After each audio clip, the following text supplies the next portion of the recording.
and welcome to Film Fights with Friends. I'm still getting out of the habit of It's all the F's. It's kind of a bit of a tongue twister. You have to breathe. Film Fights with Friends. Fuck off. You have to breathe and get ready for it. Yes. But we have an amazing guest for this episode, man. Absolutely. I'm totally excited. Scott Boyett, friend of mine for like 30 years. You met him when we went to LA and we trained with him. Yep, you met him. He's a arms and armor expert. Firearms expert. He taught me my favorite term while we were in LA, and it's called giggle trigger. Yes. We'll let him explain that. We'll let him explain it on the show. But I've known Scott for 30 years. Back when he was living in New York as an actor, he was on Broadway with many productions. I mean, I don't even want to list them all because it's just forever. He was on Broadway. He was trained with Shakespeare and Company. He trained at Oxford when he was living in England. Mm-hmm. He's a legit thespian, as they say. And he left New York after 9/11, and he relocated to L.A. But this dude's been doing firearms shit for like over 20 years. His resume is insane. He works as an EMT. He's a 911 responder as an EMT. He's a firearms instructor, mainly private to actors and stunt performers. He's a consultant to many, many TV shows. He's got a bachelor's and master's degree in military history, and his master's specializes in what? Japanese, Japanese arms. It's crazy. Yeah. Like, this is the guy. If you want to do a show like we're about to do on the historical accuracy of weapons and arms in movies. We're going to break down 3 films in this episode. We're going to do The Way of the Gun, right? Yeah. MOSUL, and Last of the Mohicans. Yeah, one of your favorite movies. One of my favorites. I think it's one of everybody's favorites. And the idea came because Scott teaches back in 2017 or 2018, I took a class with Scott in LA. They taught with another guy, Charles Currier, who they taught a workshop called Firearms for Actors or Shooting for Actors or something. But you shot about 30 different firearms all day on the range, starting with World War I era guns, worked your way up through each weapon up to modern times. And before you would fire each weapon, you'd get about a 10-minute history lesson on how Weapon A evolved to Weapon B, and Weapon B evolved to Weapon C. It was amazing. Pretty awesome. And so what I'm hoping is that this episode will be sort of like a mini version of that. Oh, nice. Because we're doing, 3 films, 3 time periods. Definitely. 3 different tactical skills, 3 different everything. Yeah. Starting with Last of the Mohicans, Way of the Gun, and MOSUL, which was a suggestion of his for this episode.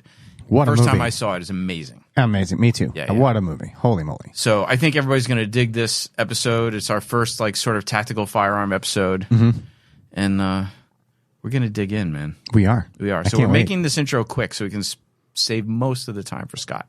That's right. So let's get to our sponsors. Sponsors. Yes. And then, we got a film festival. Yeah. And all kinds of good stuff. Yeah. So let's once again give a plug to the Art of Filmmaking Film Festival, which is coming this September. Yes. So if you have a stunt sequence that you want to submit to the festival, the winner of the best stunt performance will be on this show. The Film Freeway link is in the show notes of this episode. So definitely submit to that. It's a great festival. We'll see you there if you go. That's right. And our sponsors, Stunt Contact. Yes. Thank you so much. Everything that you guys do have done for us. I mean, we're coming to the end of our season, and, we wouldn't be here if it wasn't for you guys. So thanks so much for the support. Yeah, totally. And, of course, Fight or Flight Entertainment. Brett, you're from awesome. The beginning, you're awesome, man. Thank you so much for all your support. You're the best. Yeah, man. And if you're following or not following or listening to this episode on whatever platform you're on, follow, subscribe, show us some love, throw us some comments. We'll get back to you. Review us, please. And, and we'll show the love back. That's right. Throw your name on this episode, maybe. Well, we do bring up the comments that we get. So, If you comment on YouTube, we'll bring it up here. If you're a paying Patreon member, we'll give you a shout. Cool. I think that's about it. That's about it. We really need to roll right into this Let's get into it. We're doing 3 movies today. Yeah. All right, 3 movies we definitely want to talk a lot about. Yes, totally. So let's bring Scott on. Here we go. Yo, and here we are. Here we are. With one of my oldest and best friends, Scott Boyett. Scott, what's going on? How's it going, guys? Good, man. Scott's one of my newest best friends. One of the newest best friends. But Scott and I go way back, dude. Like Jurassic era, yeah. We were studying Kung Fu together in the 90s. Yep. When he was working as an actor on Broadway and doing theater and stuff like that. It's been a minute, yeah. Yeah, it's definitely been. And you were already like 60 then. Yeah, totally. So you are like the perfect guest for this type of show that we wanted to dive into the technical, historical aspects of firearms and weapons. Awesome. Like there's nobody else besides you, man. Mm-hmm. Like we went through your bio in the intro, but it's like, dude, we had to stop. We didn't have enough time. You're a fucking overachiever, dude. I have led an interesting couple of lives, that's for sure. Yeah, for sure, man. So we're not going to rehash it now, but people can read the show notes where we have your full bio there and just know that this dude's an expert, basically born into the business of arms and armor, right? Yeah. I mean, pretty much. I grew up. I mean, you see the old Indiana Jones movies, so that, the kid growing up in the museum. That was my house, but it was all arms and armor there. Yeah. I mean, I didn't even know when I read your bio. I didn't even know. As long as I've known you, I didn't know your first job in the business was buying and was buying as a dealer in England, right? Yeah, I was traveling in the UK. I was going to different auction houses, and then I would work with some of the I guess the curators and stuff of the collections. Some of the stuff was sketchy. Some of it wasn't. There was also some famous antique shops in London. Right. I won't name them because some were great and some were a little sketchy, but go in and I would actually get a request for, hey, we're looking for a Tower of London 1790s horse pistol. Like, okay, and this guy has one, so we'd go in and I'd take a look and report back and say, this is what I found. Here are the markings. Here are the foundry markings. Here are all the things that I saw. Here's the condition it's in. My recommendation is, yeah, it's a great piece. Yes, it's authentic. Or no, this looks sketchy and this looks redone and fixed and there's a crack here and that kind of thing. So, yeah. And I had a mentor who, God bless him. He was one of the coolest dudes ever. Just this tiny little cowboy who lived in my hometown. His name was Tom Lewis, and he was a foremost. And you're from Colorado. Correct? Yeah. Little Evergreen, Colorado. Yeah. Tiny little town west of Denver up in the mountains. And, this fella, he was the foremost expert in the world on Kentucky rifles. And when I was studying in London, I would meet up with him, and he would take me to the tower. He had friends who were curators of the arms and armor in the back, not the stuff you see in the museum. It would be in the back area, and we'd go over things. And Tom would walk in. Oh, that's where that went. Like what? Oh, that wheel lock from the 1400s. Yeah, I used to own that. Like what? Wow. And what's his name? His name was Tom Lewis. He's passed now, but he was a mentor of mine for many years and quite a guy. Wow. Yeah. And so how did the acting thing happen?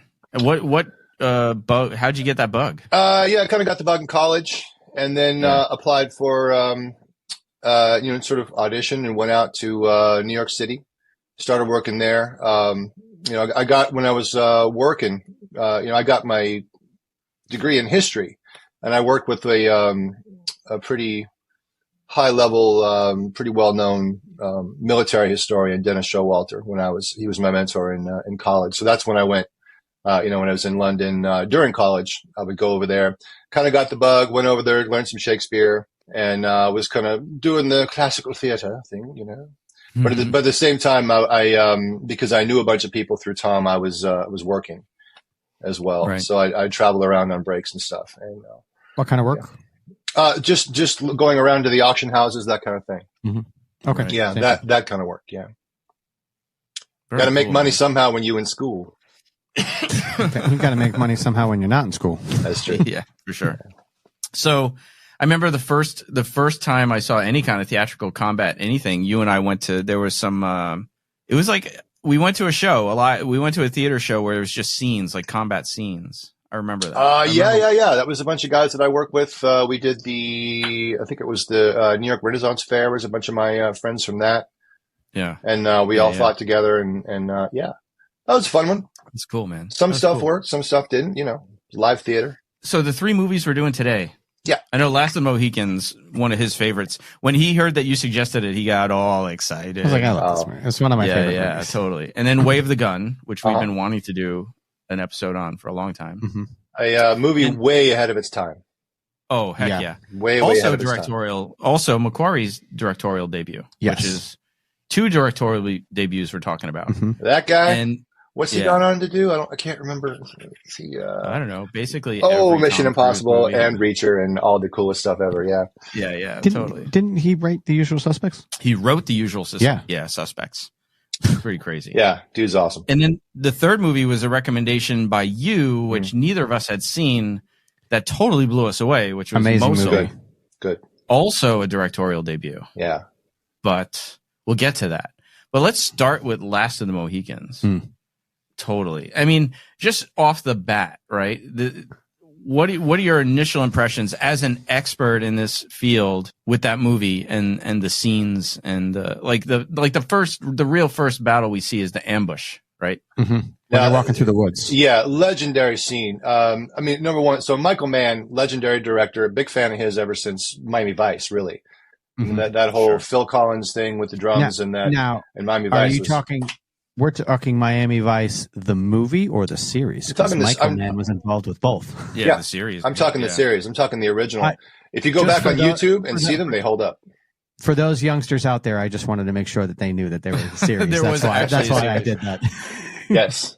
Emmy Award-winning series, did really well. Yeah. And if you go back and watch a lot of them, they really hold up story-wise. Now, you asked what is it about Last of the Mohicans that holds up or that is exemplary as a sort of an action film. Part of it is the authenticity, right? I mean, we know Daniel Day-Lewis. He's a very, very method actor. He's like legendary for being the method actor. We know that he did go for, I don't know how long it was, but it was a 6 weeks, 6 months, something that he did where he actually went in the woods, worked with a guy who was a nativist and sort of shot his own food and skinned his own deer and learned to fire a musket, learned to fire it well, all these sort of things. And I think one of the things that we'll see as a through line throughout all of these movies, if you watch them, is the idea, the weapons handling. If you're noticing the weapons handling, unless it's a feature of the movie, it's invisible. What you watch is the story. You get involved in the story, you get involved in the people. The weapons handling is something that's invisible, but on a very high level. And that's right. Something that Daniel Day-Lewis did with Last of the Mohicans. It's something, again, before that, I guess, was it 94? I forget when that movie came out, but it was something that I mean, I grew up seeing in rendezvous.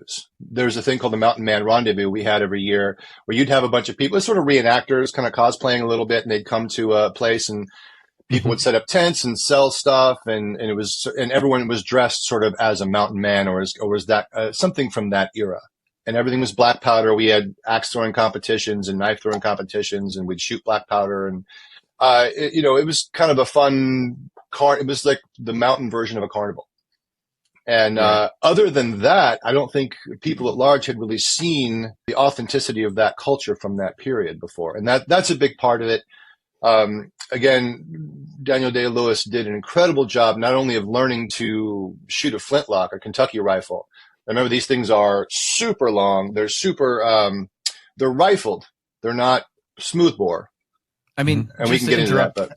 How heavy are they? Because remember the one scene where he's double fisted with the rifles? Oh, and he shoots the two guys from the hips. Like, is that a realistic? I mean, are they that? How heavy are they? They're heavy. They're very front. Let's put it. They're balanced, but they're front heavy.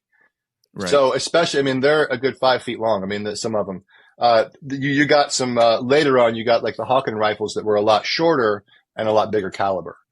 And again, they were rifled barrels, but they went to, so the idea is velocity, powder develops, this kind of thing. Well, we can get into that, but, so they're heavy, bottom line. And, I would say part of the authenticity of the fighting and that ambush scene is a great scene.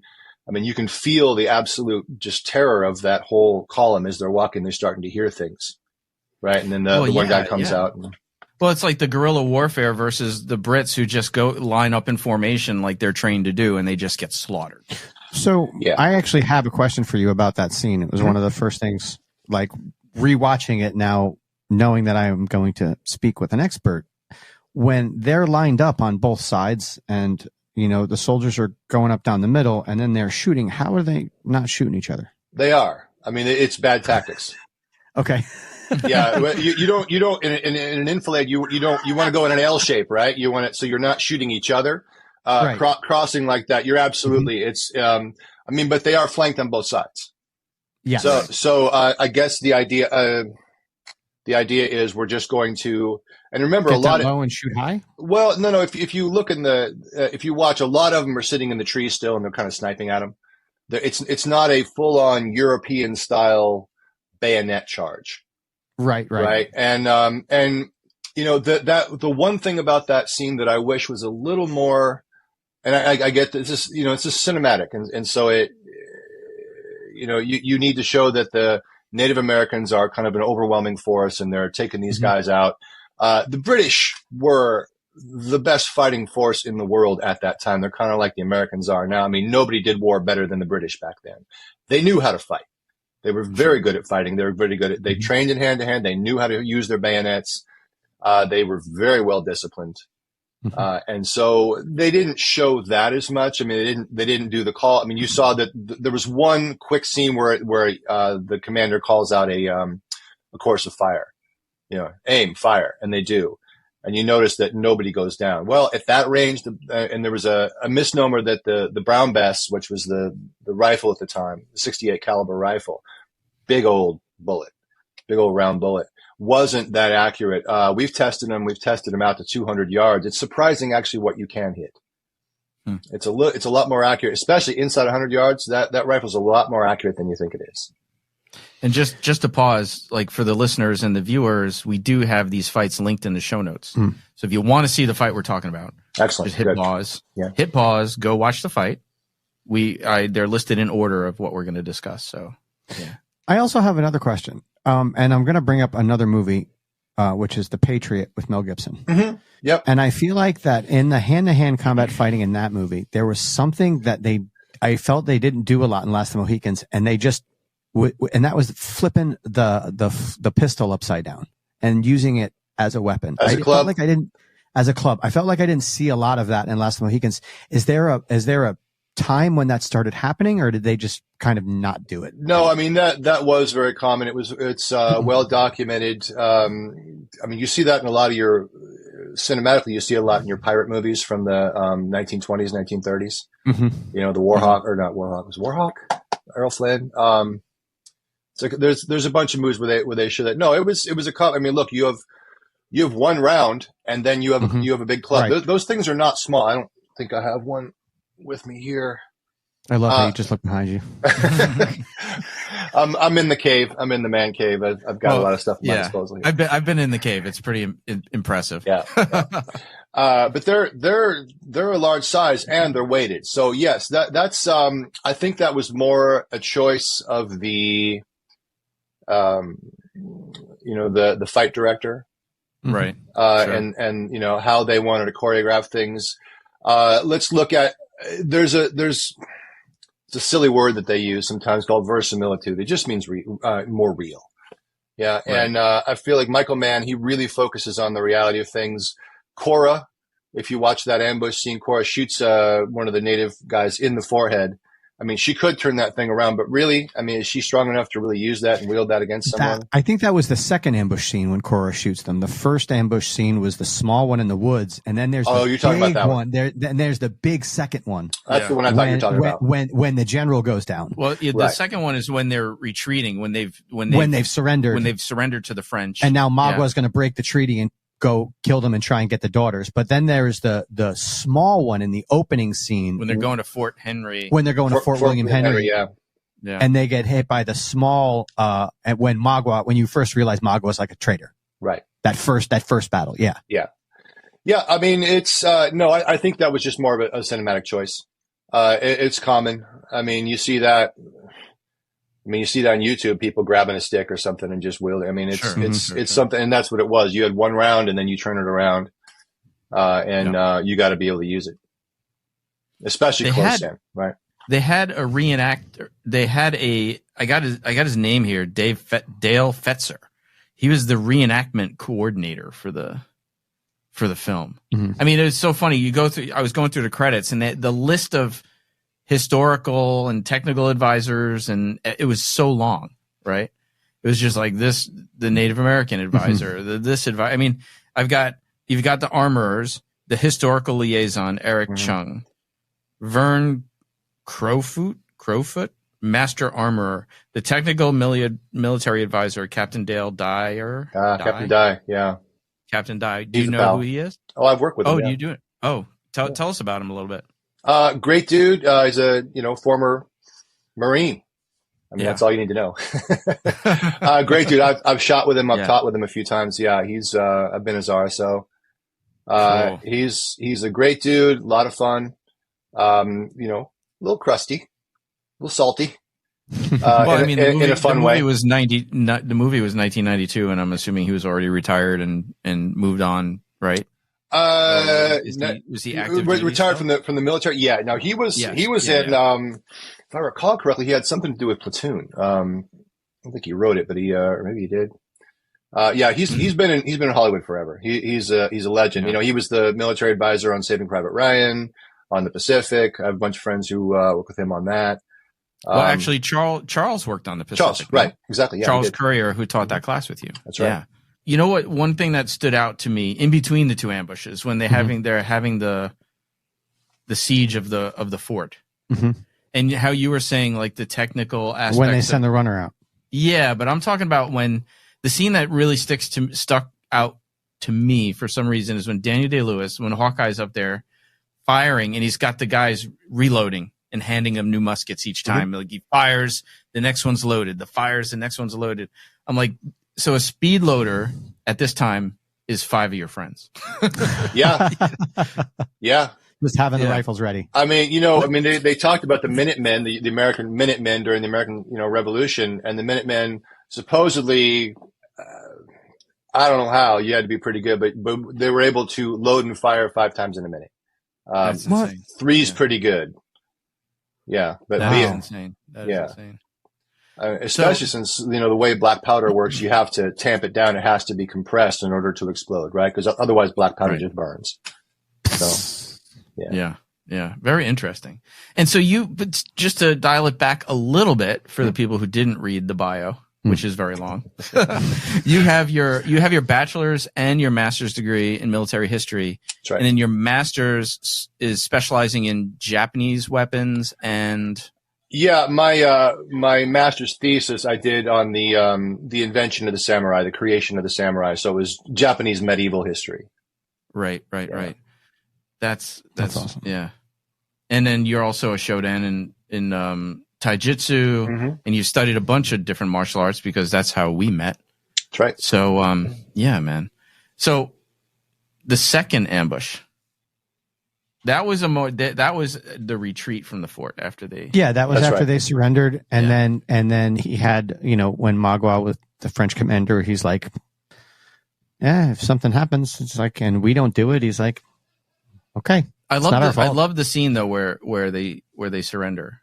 I love the whole showing honor and just like you defended well, you're great, I respect you, blah blah blah, but then afterwards, he literally is like, you killed them on the retreat. I don't care. Yeah. He's like, I don't want to fight these guys again. Kill them. Yeah. I mean, you look at, about this a little later than this. I mean, there's Wellington and Napoleon. Guess what? 25, 30 years later, there's a European way of war that happens on the continent. I mean, and there's sort of a gentleman's agreement. You don't shoot the officers, because all the rabble would just go crazy, and we can't have that. I mean, there's all kinds of little rules that run into technology later on. I mean, if you look at the progression of just war in general, those rules stay in place. That sort of way of thinking stays in place, but technology gets a lot more deadly until you have the American Civil War to you have the Sino-Japanese War, then you have World War One, and things get really, really brutal with everyone still thinking the same way. Institutional inertia. You brought up Napoleon. I have a weird question to ask. Did he actually? So you said that they had all these different rules, and one of those rules were like they would like break for lunch, and they would like have, and I heard that he was just like no, and just like in the lunch break he would just attack. Yeah, no, he was a. Can we swear? Fucking A. He was a motherfucker. Have you watched? I mean, look, there's a lot of, millions of books written about him. Real controversy about the guy. I've been to his gravesite. I've been to Les Invalides. I'm a fan of Napoleon as far as tactics, tactician. And look, his stuff. It's just like Robert E. Lee in the American Civil War. His stuff worked till it didn't. Robert E. Lee split his forces, and that worked for him for a bunch, and then it didn't. Napoleon would just keep the supply chains longer and longer and longer, and he would forage off the land. Well, that didn't work when winter hit in Russia. There's certain things that they just work until they don't. I mean, as a battlefield tactician, the guy was brilliant, and he was an artillery guy. So he just used what he knew. So we see in this movie, and I guess I'm asking you, like you said, there was this convention, this European convention, but obviously breaking the rules is a key to victory so often. Right. I mean, that's how these ambushes and, the sort of guerrilla approach of the Native Americans. And so like, at what point do these rules start to, like you said, World War I came, they're still trying to hold on to these rules. At what point does technology and everything else overwhelm the rules and then those rules don't apply anymore?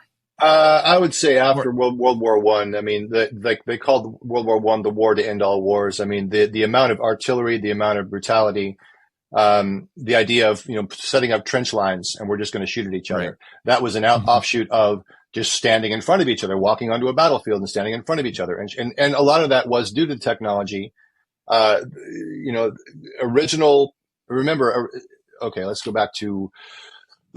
start with firearms, right? So original firearms were smooth bore. You would put a round ball into a smooth bore.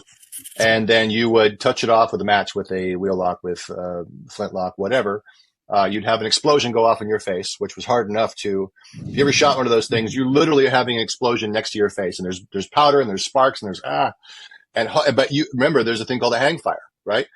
Say a flintlock, the flintlock goes forward. You have the little flash, and you've heard the term flash in a pan. Well, the flash goes off, and the rifle doesn't go off. That's called a hang fire, and you got to wait for a second, boom. Well, if you move at all before that goes off, you're going to be, so you got to be able to pull that trigger and wait and hold on target until the rifle goes off. So that's one thing. Oh, interesting. Yeah. It's not automatic. It's not instant like we're used to now. Even with, mercury fulminate and caps in the cap locks, was a lot faster ignition.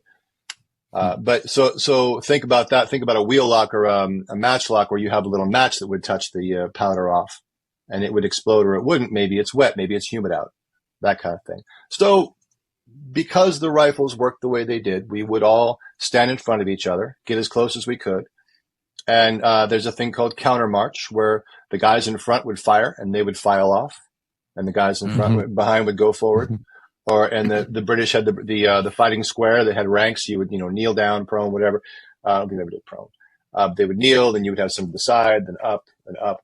And and it was very effective because the people that fired were then reloading while the rank behind them was shooting. Just volleys of bullets. Yeah, volleys. Now again, this was all round balls, round projectiles with, smooth bore muskets. Kind of like paintball. Actually, Scott and I, we talked about they rifled the barrels, but when they, we had a conversation. Remember when we were talking about? I shot a guy behind a tree once with a paintball. I was showing him the first. The Did you go around? Round. Yeah, it went around the tree. Yeah, totally. I was showing him the first strike rounds that are like the little shuttlecocks, like mini shuttlecocks, like they're half awesome. a sphere with like feathered end, and now we have rifled. You can pick someone off like 200 yards out. It's crazy, right? And those little shuttlecocks are based on the Minier ball, which was a development like the 1850s, I believe, which was a pointed projectile with a little conical hole in the back that would be not the same. So the whole point was you would ram something down the barrel and you had to seal it. That's why in Last of the Mohicans, when they talk about having, let's use silk. Silk is, I'll get an extra 100 yards or whatever he says in the movie. Right. Well, what silk, all that does is that creates a better seal between, the projectile and the powder. You can tamp it down. It's just a tighter seal. And the tighter the seal, the bigger the explosion, which means the more velocity of the projectile. That's awesome. Yeah, it's just basic physics. Awesome. So fast forward now to the year 2000, Way of the Gun. Oh, wait, I got a quick question. Yep. Yeah. So, in the scene when they're running up the mountain, right at the end, like the greatest scene ever, Yeah. When he pulls out, when he does that roll, right, he pulls out this fucking weapon, and it looks like a gun stock with like a I don't know what the metal thing is through it, but is that what it was? Was it a gun stock with a piece through it? Like, what was that fucking weapon? It was a war club. That's a Native American war club, and different tribes did make those. Remember, Europeans had been kind of doing incursions into that area for a long time, and they would come in and they would actually trade rifles for pelts. People would make hats out of beaver, so they wanted beaver. So they would trade pelts of animals. One of the reasons why the muskets were so big is they would trade one rifle and they would stack the amount of pelts. Well, the longer the rifle, the more pelts they got for one rifle. So that it was a way of kind of cheating the Native Americans in a way. There's a lot of little stuff, and I talked about this with the guys with copper and all that. The British are the ones that truly invented scalping as a way of bringing in a bounty on your enemies. It wasn't Native Americans that did that. It was more of a, at least in that area. There's a, wait, what was your original question?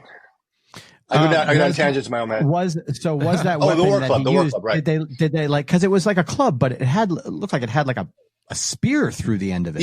Yeah. So it's a Native American war club, and different tribes did things like that. There's also, basically clubs that look kind of like that. It had a big sort of stone ball on the end. That's what Magua had. Magua had one with the ball on it. Right. And then he comes up, but it was like blue, and just the shape of it looked, and it looked like it had the gun stock. Yeah. And then it was just, was just wondering, I was like, so did they just were like, okay, here, this is a weapon now. So you're thinking like, did some creative prop maker create this thing, or was that an actual? Because I remember, I think when I went to West Point, I remember seeing a version of it in West Point, but wasn't a slick. It was an authentic thing that they did. I went to West Point for a visit. I didn't actually go there. Okay, I was going to say, by the way. What was your MOS there, soldier? They were authentic. They did make those. I don't know the sort of the development of them. It could be, what I was getting at was basically you had these traders, these trappers that would come in and trade rifles. Sometimes they would break, sometimes they would rust. I imagine they turned it into a club. I mean, some enterprising person, and someone else looked at it and went, hey, that's kind of effective. Let's put a spike on this end. I mean, that's how most weapons develop anyway, right? I mean, I killed the guy, but you know what? This didn't quite kill him as efficiently as I'd like. Maybe I'll just design it a little different. That's so awesome. Exactly. Or make the guy jump into an empty fountain full of broken glass. Ouch. Like in the final fight, the final firefight of Way of the Gun. One of the finest pieces of acting ever was when he pulls that glass out of his arm in that scene, and he's like, whoa. Dude, speaking of what are the weapons, you were asking, and you wanted to ask Scott, what was Benicio del Toro's? What was he shooting in that final scene? That was a big gun, and it looked like the semi-auto was a Galil. And so that scene, Israeli gun, when he was like moving backwards, and he was shooting across the wall, and you saw like his whole volley of shots, and there was not one single out of that line. Is that possible? Sure. That was amazing. Sure. Like, did somebody really do that? Well, you shot the AK, or did you shoot the AK or the AR? I forget which one. No, I shot the AK. He shot the AR. I shot the AR. Yeah. I mean, I've shot the AR with you too. Yeah. Did you ever switch? I mean, look, the Galil is an Israeli version of the AK. Yeah. It's the same operating system. Yeah. It just looks a little different, and it's in .223 caliber, I believe, instead of The specialists, they're the big armory here in New York. They're kind of like the ISS of New York. But every time I'm on Blacklist, I end up getting a Galil for some reason. Well, that's the only reason I know it. It's like the Beretta 92 pistol. They're or the Glock. They're easier to make into something that you can, as a prop pistol. Right. It's easier to kind of turn into something you can cycle if you're using actual blanks, that kind of thing. So, right. That's all that is. The Israelis don't use them anymore. They're heavy, they're big, they're a little bit outdated. Everyone uses an AR or an AK platform pretty much. But boy, we can rewind and go. And there's so many cool things to talk about in the way of the gun. I was like, we just jumped to the end scene, but holy moly. There's so much great tactical stuff. And I completely forgot about the driving scene. Oh, the scene when they were chasing each other through the alley. Mm-hmm. Yeah. So let's just again remind the listeners and viewers that the Way of the Gun videos are linked in the show notes. Yes. So they should watch this stuff. Written and directed by Christopher McQuarrie, which we already went over. Yes. Yes. This was his directorial debut. Pretty amazing. Mm-hmm. Pretty amazing debut. Yeah. Excellent movie. But his brother, right? His brother was the tactical advisor mainly on this movie. His brother was and then his sister or wife was also in it as well. There's I don't know. I think his wife was the costumer. Yes. Yeah. The costumer. Yeah. I think that was, Yeah. And I was looking at the credits. There's a guy, Kevin McQuarrie. I don't know how he's related to them, but I guess when you're a first-time director, you bring in your entire family. Why not? And he was the set massage therapist. And the only reason that stuck out to me because my very first time on a big set, was on this movie called Dead Broke, back when I was working as a massage therapist. And I was the set massage therapist on that movie with Jill Hennessy, Tony Roberts, Paul Sorvino, and Justin Theroux. Oh, wow. And it was like 1998. It would have been a direct-to-DVD movie. I don't think it ever went anywhere. But it's like, I was like, oh, this is cool. This is like what it's like to be on a big movie set, Mm-hmm. But when I saw they had a set massage therapist, I was like, oh, cool. That's awesome. But dude, so yeah, let's start with that scene. The car scene. You're talking about the car where he puts it in neutral and they start and they have their foot out the car and they're kind of like walking with the car and then they back up. That whole scene, but I also just have to give a quick shout out to the greatest opening scene that is just it with Sarah Silverman. The opening scene when they punch her in the face. Do you know what her screen credit is? Oh, her screen credit is Raging Bitch. Raging Bitch, yeah. It is that opening scene, considering the fact that it's not a well-known movie. Yeah. That opening scene is one of my favorite random, just for no reason. Yeah. Oh, it's so great. And watching her just get punched in the face is pretty hilarious. And I think who hits her? Ryan Phillippe punches her in the face, right? Yeah, he does. Yeah. Right? Benicio del Toro steps on her friend's toes. I still can't quite figure out why they were sitting there on that guy's car and why they were inciting that. I don't remember exactly the. That's exactly why I was like, it was just such a random scene, and they were just like, it's like they show Benicio and Ryan Phillippe coming out of the club and leaving, counting money. Yep. My only thought is they must have had just scammed somebody. They must have. Why else would they be out there counting money or whatever? And then they're sitting on the car and the car alarm's going off and that starts the fight with the car owner because Sarah Silverman is like, basically go defend your car. Right. It's crazy. Yeah. I don't know. That was when I thought, okay, maybe this is the scam and they're going to get beat up and they're going to get beat up for a reason and it's going to be a distraction for something else. And when watching it, I thought it would be that and it wasn't, but it's like, this is just how we roll. Yeah. It just what these guys do. Them. Yeah. It just introduces them as these two kind of wanderers. Yep. It is kind of like a spiritual sequel to Butch Cassidy and the Sundance Kid. I've heard people say that, but it kind of is similar. These two guys, kind of roaming, and they do end up in Mexico in a small town, and surrounded. For sure, and we don't see them die, just like in Butch Cassidy. You assume they're going to die because they're left laying on the ground, bleeding and dying. And So let's just go leading up to before the car scene. They have this great scene where they actually kidnap her and take her from the bodyguards. and they walk up and they pull the gun, and then they do the whole when they walk and they're moving, and they're clear, and the bounding overwatch.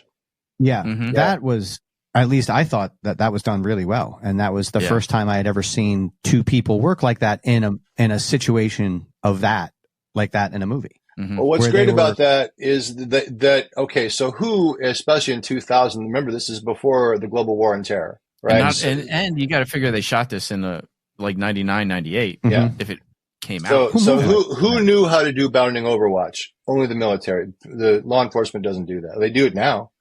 But, you know, I'll talk about this in a minute, but we have a lot of lessons and a lot of veterans who are out there teaching a lot of stuff, lessons learned from the wars, there's a similarity to ancient Japan anyway.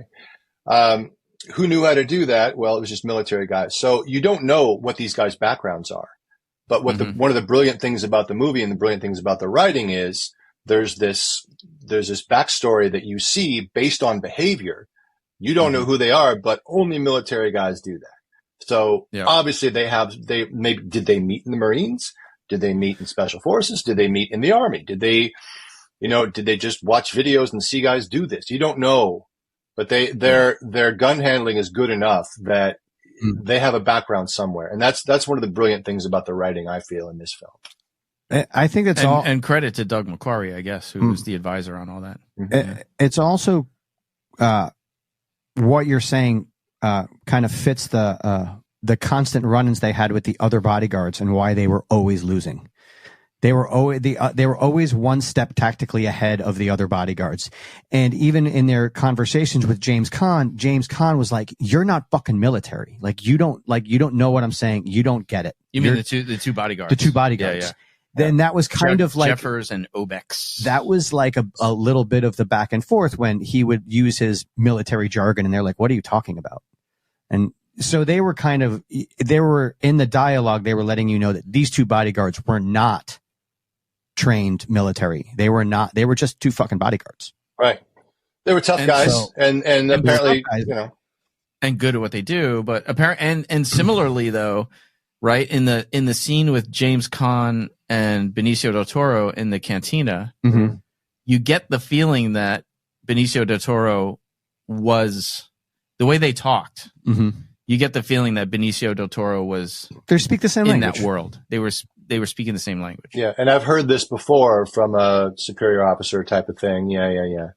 I've heard your crap before, kind of thing. So yeah, totally. Yeah. That's what makes. So that's one of the things that makes these movies set apart. I feel like is great writing and a backstory. It's why I love Quentin Tarantino too. Quentin Tarantino will write a full backstory, and you'll never see any of it on screen. But he'll write a full backstory for a character, make the actor read it, and then he'll never shoot any of it. But there's parts of it that are there. The lineage of his characters connected through movies is ridiculous. Like the grandfathers being like grandfathers being in Reservoir Dogs, or the grandkids being in Reservoir Dogs, and like Paula Schultz and all of these people all being connected, and all of their relatives being in Inglourious Bastards. It's insane. His writing. No, I love how that when during the initial kidnapping, how the two bodyguards though did just like train their guns on her belly. Oh yeah, they were like, we know what this is about, so we'll just kill the kid, and then what are you going to do? Yeah. I mean, they were smart, but the other guy was smarter. They were cold. I mean, they were cold as fuck. Like when he was like, "We're going to take your baby out now." Yeah. Like, damn. Yeah. Crazy, man. But and then the other scene, the sniper scene at the hotel, when they go and they take the Overwatch, and they take the high ground, and then they just kind of watch it all go down, and then they just start shooting everybody. So that's something else that I feel like this movie was very much ahead of its time. You saw it in my bio. I train with a lot of LAPD SWAT guys. And one of the things we talk about and we use as a scenario is the Jason Aldean concert in the shooting in Las Vegas. And the idea that there were some armed officers there who were off duty who could have started putting rounds on that sniper.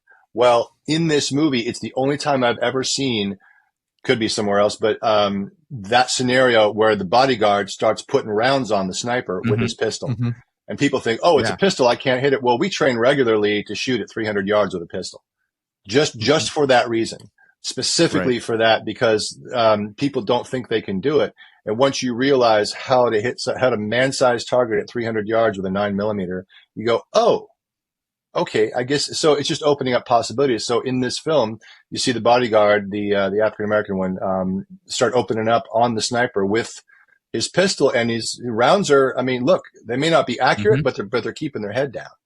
Tay Diggs, right? Tay Diggs. Tay Diggs. Yeah. And that could have certainly, helped stop the Las Vegas shooting sooner, had somebody do that. It was just an after action report that we worked on and we train with sometimes.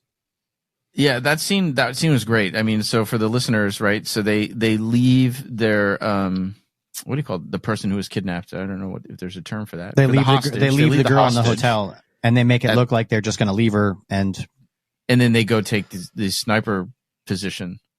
Well, and then bait. Everybody comes out. They leave her as bait.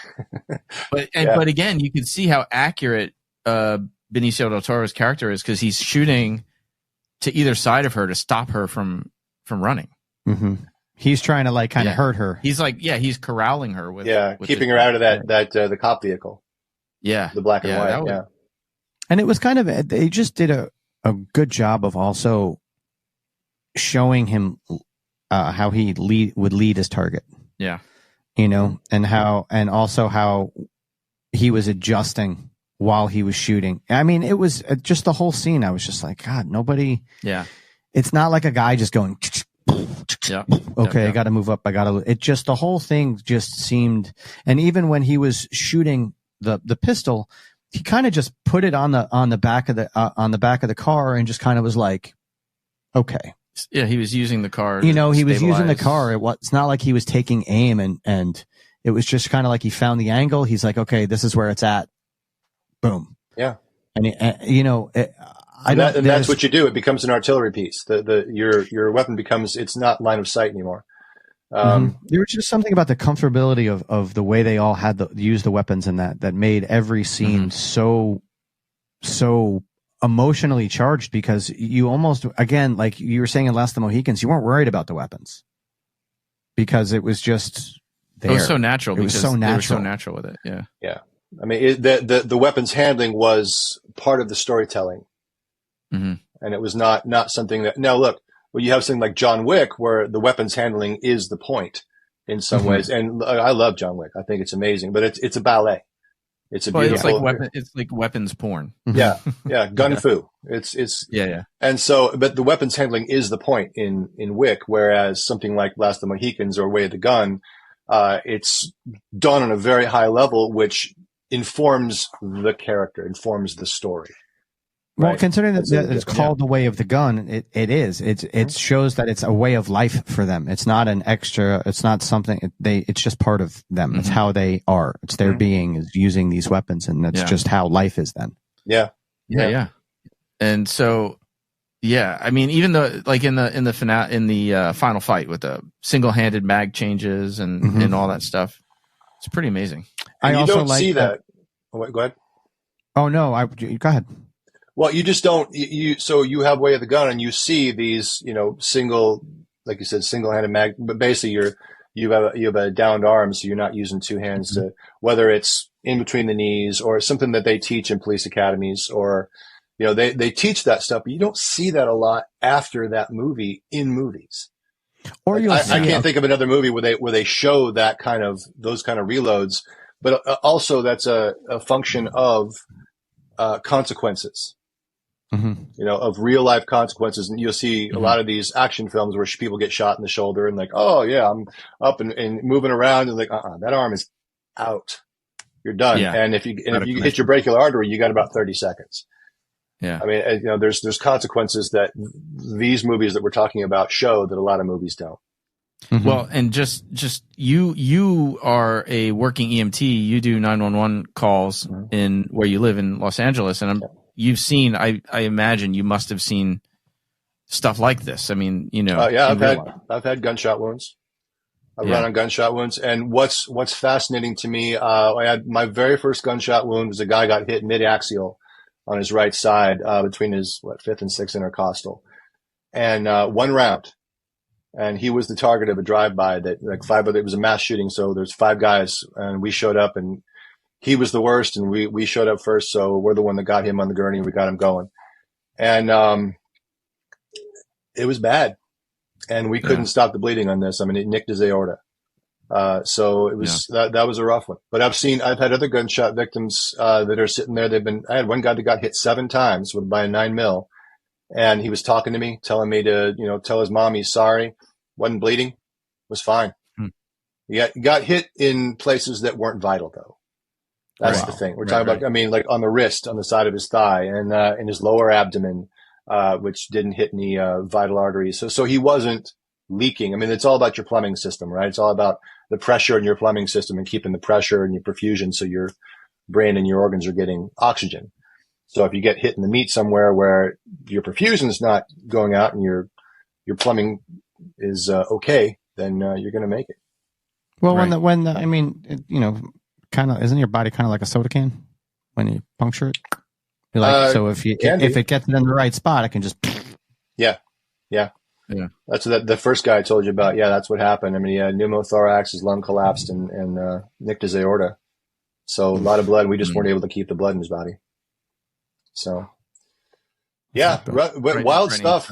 Yeah, it's wild to sort of study this stuff from the perspective of handling of the weapons, and then studying it also from the perspective of what it does to the body, and making holes and then plugging holes.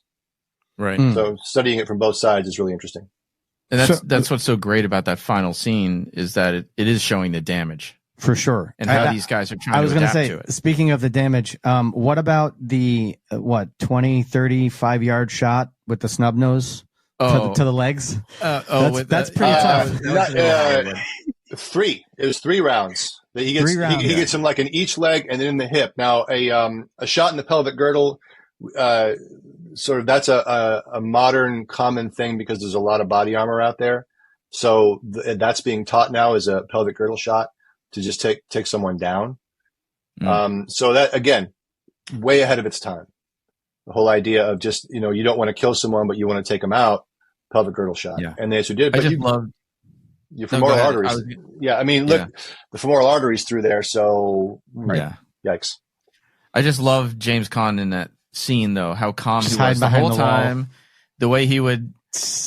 the way he would reload, the wheel gun was just so calm, so casual. But again, like you were saying, like he knew what he was doing. He was doing it proper. Yeah, it was so great. And he was well trained. He was using sort of an old school FBI technique.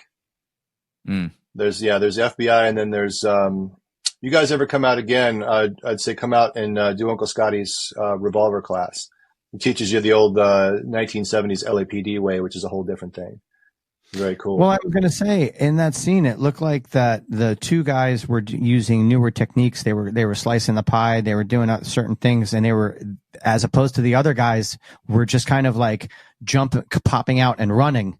The older guys, and I feel like that may have just been like kind of how things advanced tactically from probably when they were picking up and they were maybe in Vietnam or whatever, just running and gunning, as opposed to learning how to enter a room and cut the corners when they were in this Alamo place. Right. And that's why I think these guys got lit up so quickly. Is because they were just running right out. The 2-man clearing was awesome. Which we don't have to jump to MOSUL yet, but one of my favorite moments in MOSUL is after they recruit the young kid, and they're kind of teaching him on the job about how to stack, how to room clear, how to do all that stuff. Yeah. It was so good. It was so good. Yeah, I mean, for a foreign film, right? We won't get there yet, but that's. I will say something about Way of the Gun. Also, if you notice, it just as a time capsule, they're using revolvers. They're using pump action shotguns. I mean, today if that movie was made, it'd be all semi-autos and HK MP5s and AR-15s and bullpups, all kinds of like high-speed stuff. The fact that they chose to use revolvers and pump action shotguns for most of what they did, interesting choice. Yeah. Right. And since we're pretty much at the end of it, I also just want to say that when I rewatched it, I completely forgot that they lived because everybody ran out of ammo. everyone ran out of ammo. So like it looked like he was at the end. He was checking everything. Oh yeah, it James looked Caan, like he was was looking for something. So I'm like, and then they didn't have any ammo. So I was like, who knows? Who knows if he would have killed him or not? But it's not the type. He's not the type of guy that's gonna like fucking choke him. You know, because again, the movie's called kind of like The Way of the Gun, so it was just like. But it kind of in a way reminds me, you know, like how they were left. The ambulance drives off, and you can imagine them thinking like, "Fuck, the ambulance is leaving," you know. But it's like it's that scene in Mosul. We might as well jump to Mosul, but there's that scene in Mosul where the Islamic State guy is not dead up on the rooftop, and they're like, "Nope, just let him suffer. Just leave. Don't kill him. Don't finish him off. Let him suffer." By the way, Scott, I read I'm sure you did too, but I read the New Yorker article that movie was based on. And it's linked in the show notes. It's an intense for people who haven't seen Mosul. We've linked a whole bunch of the scenes in the show notes. But dude, when you told me to watch it, I hadn't watched it. It like blew my mind, dude. Just it's so I intense. hadn't seen it either. So I thought I did. There was another movie. I forget the title of it, but I mean, it reminds me of Black Hawk Down in some ways, but you know, like the sort of. You know, and it's one of those movies where in the last 8 minutes, so much great stuff happens that it makes you want to watch the movie again, knowing what you learned in that last 8 minutes, and then having that feeling made me want to watch it again. Yeah, knowing why they were doing what they were doing. Right. And then it had a totally different feel the second time I watched it. You get so invested in these guys, right? I mean, and you have all the archetypes. You have the old detective who's the sort of the leader. You have the colonel, and you have all the different sort of archetypes of the soldiers. Then you have the rookie that comes in, right? So in a weird way, it's kind of that Star Wars style archetypal story. So for those listening, just the Cliff Notes version of this is the movie, and you should maybe don't read the New Yorker article before you see the movie because it will spoil some of the stuff you're talking about. Yeah. But it is generally about an Iraqi SWAT teams. I'll say SWAT in quotes, but they're all local, born and bred Mosul, you know, formerly cops before the war kind of thing, and their record of killing Islamic State guys is just like, you know, they're badass. They're considered the badass guys. Everything that happens in the movie, I mean, it's obviously like sort of a truncated, shortened, abbreviated version of everything, but everything that happens in that movie actually happened. It was pretty crazy. Yeah. And these guys were like marked for death by ISIS because of how many ISIS guys they took out. Yeah, they were hunters. They're hunters. Yeah. And by the time this movie happens, this is after the U.S. pulled out of Iraq, so they're flying solo. Like one thing that you learn in the article is that they worked with U.S. Special Forces, but then when we left, they just continued doing things on their own. And you could only get on the SWAT team, right, if Islamic State killed one of your family or you were wounded. Yeah, that opening scene. When the two guys are in the police station. The two cops. Yeah, the two cops. And they just keep and the ISIS just keep coming. They just keep coming in trucks. They just don't stop. Yeah. It was crazy. Yeah. And he pulls out a little knife and he's out of ammo and like just Yep. They both had it and they were both ready and then the SWAT came in But the one kid got in because he had a family member killed by ISIS, and the other guy didn't get in because he didn't have a family killed by ISIS. And then later, that scene was crazy. Yeah, that was crazy. But so what's your when you recommended this movie to us? Because when we pitched you the idea, Scott, of we wanted to do 3 movies, 3 different time periods, sort of 3 different evolutions of weaponry and tactics and stuff. You suggested this movie. What was in your mind when you suggested this movie? Because for us, The Way of the Gun and Last of the Mohicans, we were like, yeah, definitely. And then we were like, what the fuck is Mosul? Yeah. So. And in the best way possible, you know. Yeah. So how did you? Why did you pick this one? Part of it is again, it's in the same genre, in the same vein. There's an authenticity to it. There's because we're talking about weapons and weapons handling. There's something where weapons handling is very much a part of the entire movie, but it is not the point of the movie, right? Mm-hmm. And the idea is that you get very much involved in the characters, and these guys are badasses. They probably work with Green Berets or Delta Force or something at one point. So they're really, really good. And these actors really showed that, but it wasn't the point of the movie, is to show they were interested in what they were doing, not trying to be interesting, if you know. Number two, it's a post-GWAT film, right? I mean, if you think about it, it's sort of post-American global war on terror. We've pulled out at that point. So, there's a lot of, in the world right now, we had this 23, 25 year war, and we have a lot of people with a lot of lessons learned who don't know how to do anything else. So they're out there teaching, and I'm actually training with a bunch of them. Right. So I'm learning the lessons that they learned. And, this was a couple of guys that I know that were over there and were special forces guys. They really liked this movie. They were really into it. And, that's how I first found out about it. And I watched it, and then I asked them why they liked it. And it was the same thing. Like, the handling is great, but more it's the camaraderie. I mean, it's not Americans, but the camaraderie is no different. The guys giving each other shit and watching the soap opera and like, oh no, I like this girl. No, she's, and one guy's really into it, and it's just, and they're making fun of each other. I mean, it's sort of universal themes and universal, it could be any soldiers anywhere. And the story is really brilliant. The humanity that they bring to the characters, the story itself. And that, like you said, that last 5-10 minutes is intense. Stuck with me. It really, when I watched it the first time, it really stuck with me. Yeah. And, the scene, there are going to be spoilers for those listening, but the scene when they've gotten through the ISIS camp and they're clearing everything out, and then he picks up he's going through all the table of porn magazines and stuff and putting it all into the milk crate, and then he picks up the milk crate and it's booby trapped, and the colonel dies. And I'll share a story without sharing the name of a person, but we have a friend who also teaches tactical stuff. Yeah. To performers. He's a long-time veteran, Iraq, multiple tours of duty. And, he was teaching a room clearing class. Yeah. We were teaching it together. Yeah. In New York. We had like the hostage and then all the baddies and stuff. And he was teaching all the stunt performers and actors how to do it proper. And then he made the point, he's never pick up the hostage, never have the hostage stand up, never just leave them alone. You have to, you have to search them. They're going to probably be booby trapped, right? One of the students raised a hand and said, have you ever experienced that? And it just brought him back. Yeah.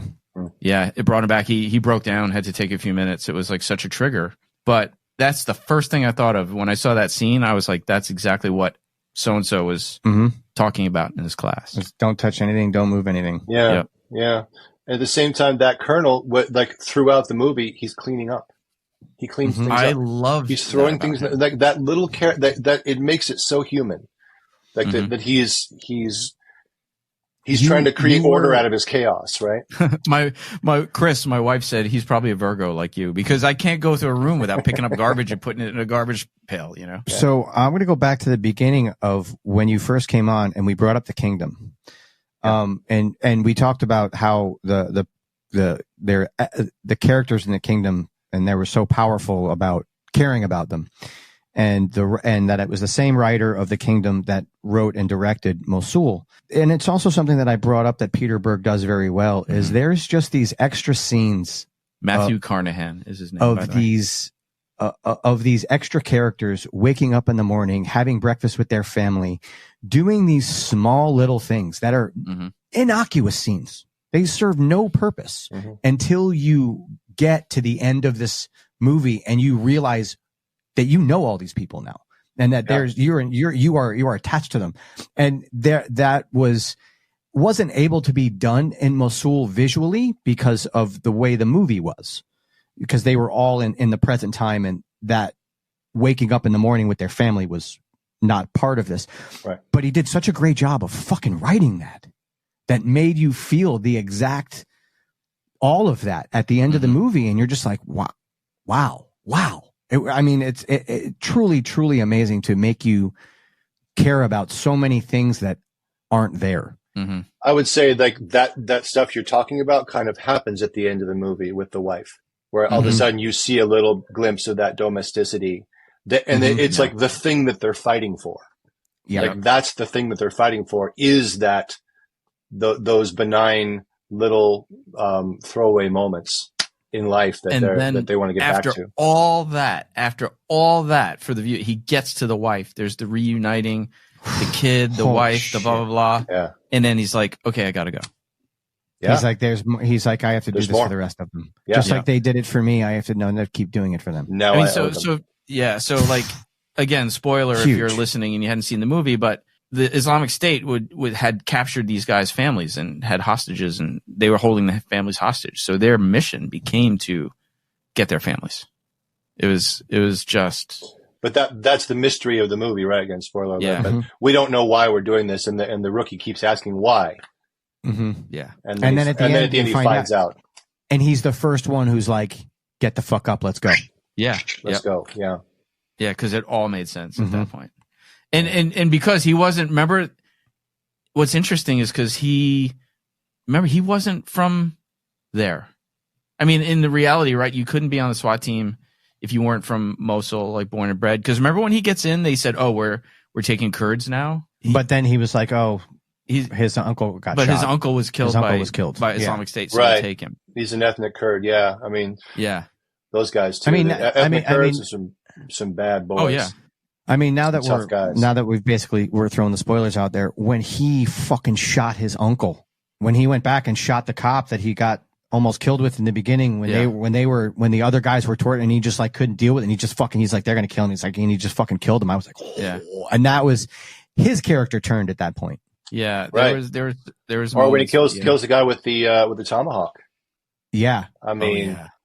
Well, that was after that. That was almost like there was almost the second growing, of where he kind of realized he had to kill and then became a killer.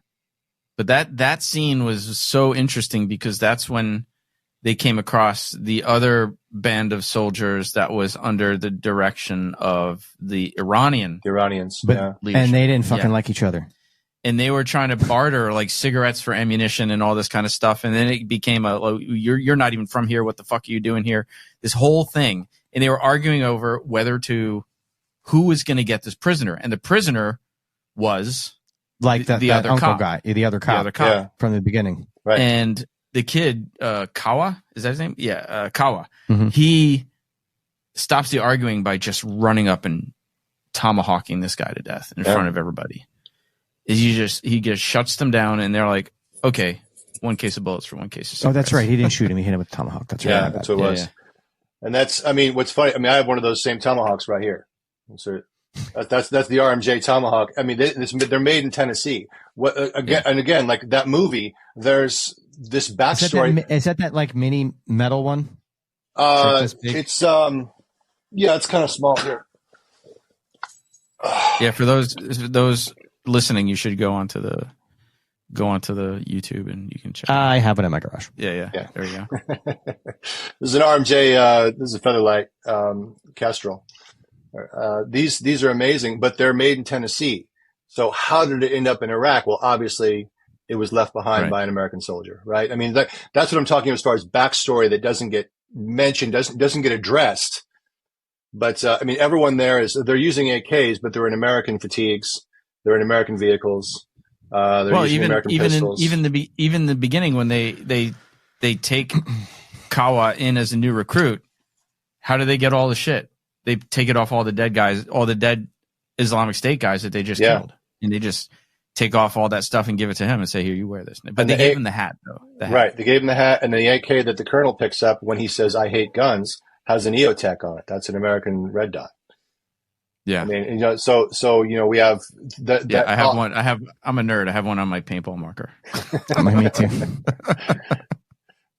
So, just little details like that someone like me would notice, somebody who has been there would notice, that kind of reality, that kind of just attention to detail in a film doesn't, I mean, look, we've all been parts of films. it's a miracle that any film ever gets made. The amount of people, exactly. the amount of things that it takes to put a film together just to get to shooting day one, and then shooting everything that you need and the schedules and keeping it on schedule and things that happen, and then post and getting that all together. I mean, it's a miracle that anything gets so to have something so well done as far as the attention to detail of the life and the characters and the people and the culture, both the soldier culture and the Iraqi culture. Those were reasons why I really love that movie. I feel like there are a lot of movies that I'm surprised don't focus on things like that. Like, I don't know, maybe I'm whatever, but I just saw, what was it? The Guy Ritchie movie, The Covenant. Haven't seen that one. And I feel that the movies are similar. Jake Gyllenhaal basically and his team, they go in and they raid the missile, ISIS bomb building places. Yeah. And then his whole team gets killed. He gets shot. His translator, tracks him through territory, and then he gets out, and then his translator has money, price put on his head, and he goes back in to get him. Right. Yeah. I've seen parts of it. Yeah, because we abandoned all those guys. Right. Yeah. Just fuck them, I guess. But what was missing from this movie, and like after it was weird. After I saw MOSUL, the first thing I thought about was everything that The Covenant was missing, and like what would have made it a great movie. And I don't know, but I would like for you to see The Covenant and then get back to me and let me know. Well, I've seen parts of it. It just seems so much more. They were so much more involved. Wanted the Hollywood aspect of it than they did the heart. Well, think about this. I'll just show you. I know for a fact that The Covenant was. So a lot of times these days we'll use not paintball guns, but the little 6mm BB guns. And you will actually have the actors kind of imitate the recoil. Yeah. And teach them how to imitate the recoil. Charles and I do that. We teach how to do that, and we do our best to make it so it's subtle, to make it look like it's like you're actually being moved by the object, not you're moving the object. It's hard to do. And then they put in the gunfire in post. Well, in The Covenant, that's what they did. Whereas in MOSUL, they used real weapons using blanks. Right. If you think of what was the one, Lone Survivor. They used real weapons, real blanks. They're really shooting. That kind of thing makes a difference for the actor. I mean, that's why taking you guys out and teaching you to shoot and teaching you, putting you guys spent 8 hours in that heavy body armor. Yeah. In full kit. And we spent a full day in that hot sun shooting. I mean, I had taken, my hat's off to you because that was, and you wanted it. You asked for it. Fuck yeah. That's so much fun. But that teaches you, that informs you, and I think part of it's budget. Sometimes part of it is vision. I mean, Guy Ritchie's amazing, but he's British. He has a different take, a different idea of what this thing should be, an American soldier. So, could be any number of things. I think you bringing up the training and the importance, we've talked about this on the show before, like as performers, the importance of blanks, and maybe this is we can finish with a little bit on set safety and stuff like that, because ever since Rust, obviously there's a big movement to get rid of blanks. Live firing ammo, period. Yeah. And just to say as a disclaimer, I'm speaking for myself. I'm also on the National Work Group for Weapons on Set, writing the national standards for weapons on set for ANSI. But I'm not speaking for that. And I'm not speaking for the SAG. I'm on the Stunt Safety Committee. I'm speaking as myself today, as a performer. Being New York performers, the laws are very strict. I've shot so many blanks. I mean, always felt safe, always felt as long as the protocol is followed, and that's really the issue. But I'm curious your thoughts, Scott, regarding firearms on set, safety issues, all the talk that's going on now. Because we've said here on the show that It's important for actors to go out and shoot real firearms if they want to know at least why we're imposing certain safety standards. Like when we go up to an actor with a non-firing replica and we still kind of say, hey, treat that like it's real, and they may not get it. Or there are some actors who are completely afraid of weapons, period, and feel like if they're playing a character they don't want, So I'm curious, you as also a veteran actor for a long time, but also as an expert, firearms expert, what are your thoughts on set safety, firearms, the sort of what's going on right now? Sure. I will say, first off, our safety record as a whole for people that are armorers, if you think of the amount of production that happens, just say in the United States alone, everywhere it happens, you think of all of the shows that you've seen that involve firearms, and the amount of accidents and the amount of things that happen versus the number of weapons that are fired every day on a set. I mean, we have a stellar safety record. Oh, sure. For the most part. We always say more people have died on sets from rigging accidents, other types of accidents than firearm accidents. Now, as far as the rust, the 4 safety rules were broken, and they were broken. The thing is, you have the 4 safety rules. You treat every weapon as if it's loaded. Keep your finger off the trigger. You know your target, and you don't put your finger on the trigger until you're ready to fire. Right. So those are the 4 safety. Hold on. Not one of 4. 4. All of them. So let me explain this to you. So you can break 3 of those 4 rules and still be safe. But in order for a negligent discharge to occur, all 4 of those to hurt somebody, all 4 of those must be broken. The problem with breaking those 4 rules is that it can happen in a nanosecond, and that's what happened. The 4 rules were broken.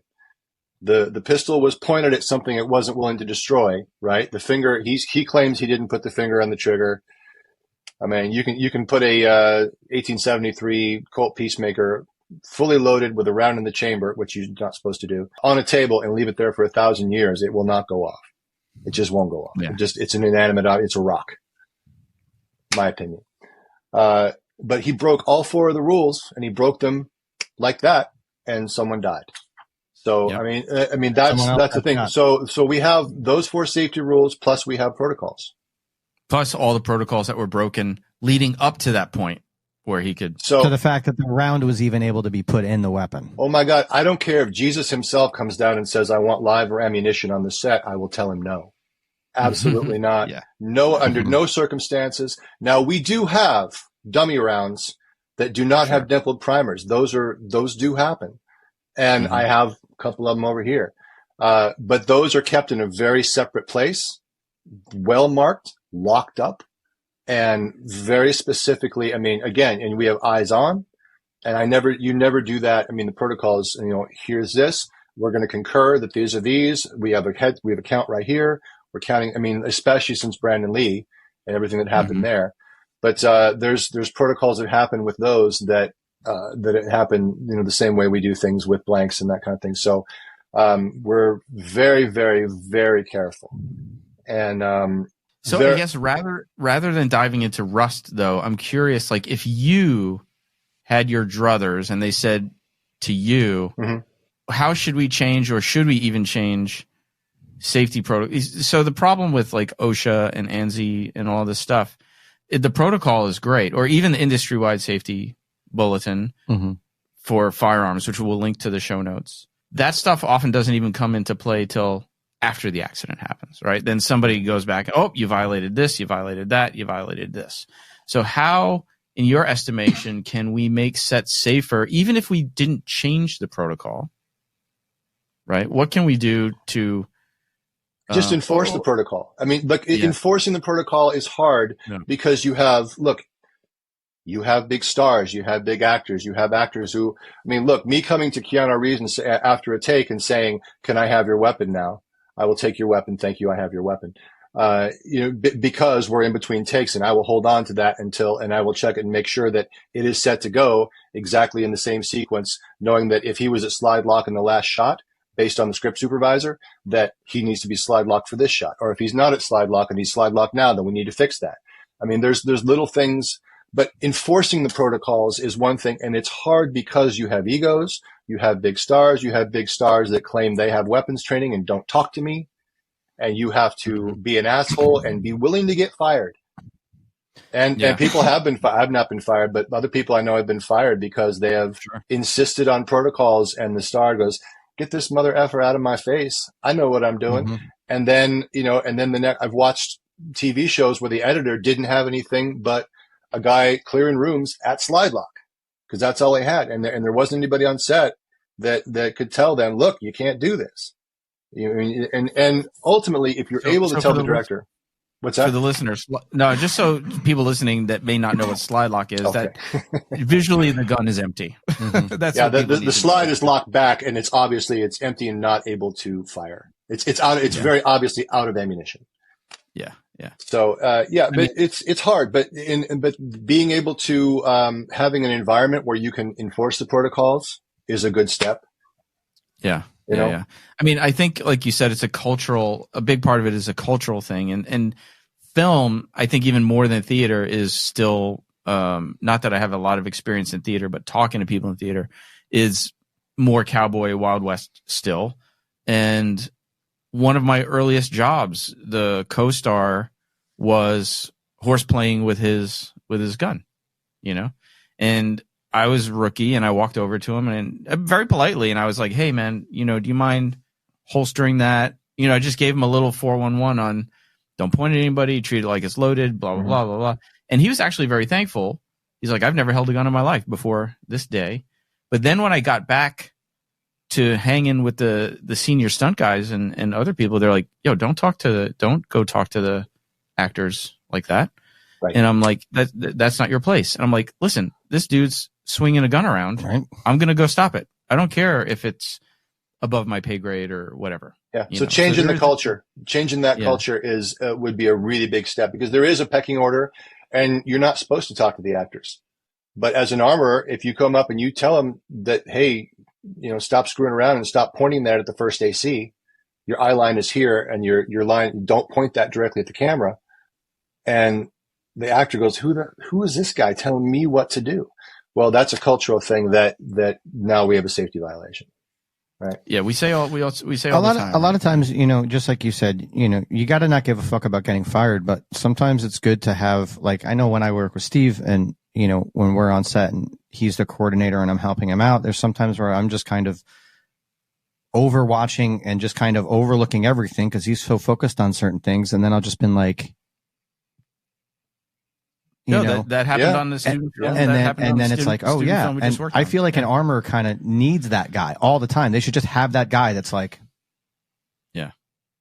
Well, that's why when I said, I think Steve, when we did that first class, and part of our safety brief is you are all range safety officers, every last one of you. And if anyone sees anything, raise your hand. And that's something when I give the safety brief on set, I give that same brief. If anyone feels unsafe, if anyone feels something that is unsafe, feel free to raise your hand. I will address it. You won't be yelled at, but it's absolutely for everyone's safety. If you see something or you feel unsafe with something, please, raise your hand and come talk to us. So yeah, everyone's an RSO. It's like what Brett Cope said in his episode, safety and secrecy cannot exist in the same universe. Mm-hmm. Yeah. Right. Don't be afraid to call someone out. Yeah. Dude, this was an amazing episode, dude. This was a good episode, dude. This is great. We're so glad you came on, man. Oh, I'm excited. I was happy when you guys called. I know you're not on the social medias very much, but I did link your website to the show notes. Okay. And, yeah. Is there anything, any other place people can reach out and follow, or is that pretty much the best place to get? That's the best place. Yeah. I mean, since the strike, things have slowed down, and we're still starting to ramp back up as far as the teaching and the shows that we're doing and that kind of thing with Charles, Los Angeles Fight Academy and all that. So we're getting back in the swing. So that would be the best place. Dude. Yeah. Hopefully we'll be back out to LA soon. Definitely. Yeah, man. Can't wait. We'll do another session. We'll do something else fun. Yeah. Thanks so much, dude. And by the way, you've given me, we didn't talk about, we forgot my favorite term, bro. You gave me my giggle trigger. I fucking love it. It's my favorite fucking term.